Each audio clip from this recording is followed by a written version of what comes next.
We should be concerned about fraud in our state government. We cannot effectively deliver programs and services if we can't earn the public's trust. That's why over the past few years, we've made systemic changes in the way we do business. We've gone to the legislature time and time again to get more tools to combat fraud. We've hired people we fired people who weren't doing their jobs. We've seen people go to jail for stealing from our state. We've cut off whole streams of funding in partnership with the federal government where we saw widespread criminal activity. We've put new locks on the doors of our remaining programs, and we've hired a new head of program integrity to make sure that those locks can't be broken. All across this state, Minnesotans are hard at work on this problem. Advocates, administrators, investigators are on the front lines defending the integrity of our state's programs, and I want to give a very heartfelt thank you to all of them. There is more to do. A single taxpayer dollar wasted on fraud should be intolerable. And while there's a role to play for everyone, from the legislature to prosecutors to insurance companies to local and county government, the buck does stop with me. My administration has been taking fast, decisive action to solve this crisis. We'll win the fight against the fraudsters. But the political gamesmanship we're seeing from Republicans is only making that fight harder. We've got Republicans here in the state legislature playing hide and seek with potential whistleblowers. We've got conspiracy theorist right-wing YouTubers breaking into our daycares, demanding access to our children. We've got the President of the United States demonizing our Somali neighbors and wrongfully confiscating funds that Minnesotans rely on.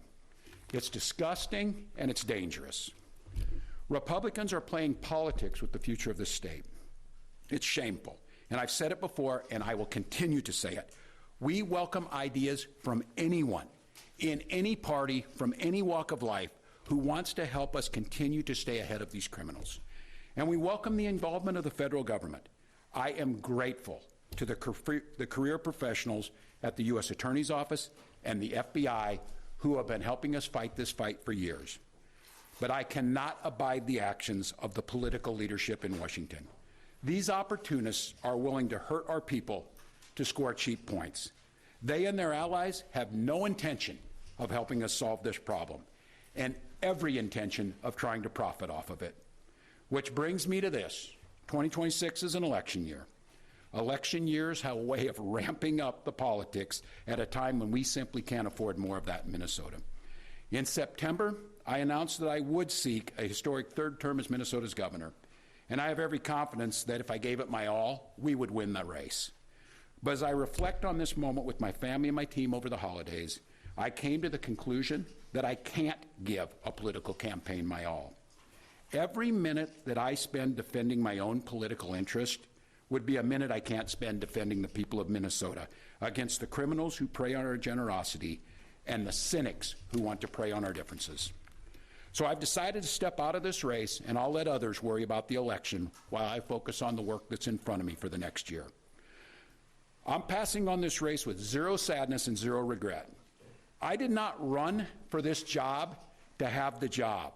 I ran for the job to do the job. Minnesota faces enormous challenges this year, and I refuse to spend a single minute doing anything other than rising to meet this moment. Minnesota has always come first and always will. That's what I believe servant leadership demands of me. As an optimist, I'll hold out some hope that my friends on the other side of the aisle will consider what servant leadership demands of them in the moment. We can work together to combat against the criminals. We can work together to rebuild the public's trust and make our state stronger. But make no mistake about it, if Republicans continue down the path of abusing power, smearing entire communities, and running their own fraudulent game at the expense of Minnesotans, I will fight back with everything that I have. I am absolutely confident a Democratic and a DFLer will hold this seat come November.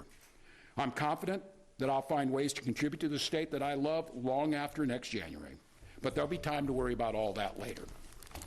Today, I'm proud of the work we've done to make Minnesota America's best place to live and raise kids.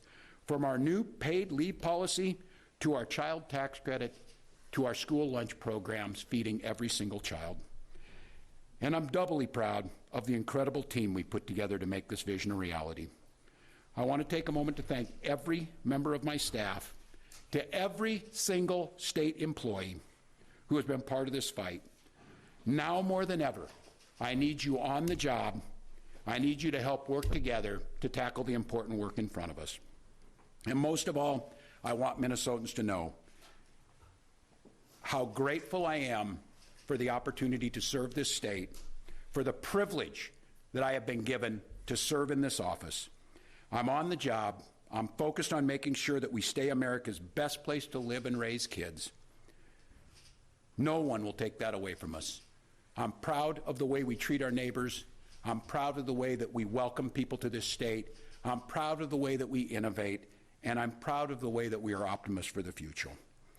No one's taking this away from us. Not the fraudsters, certainly not this president, not on my watch.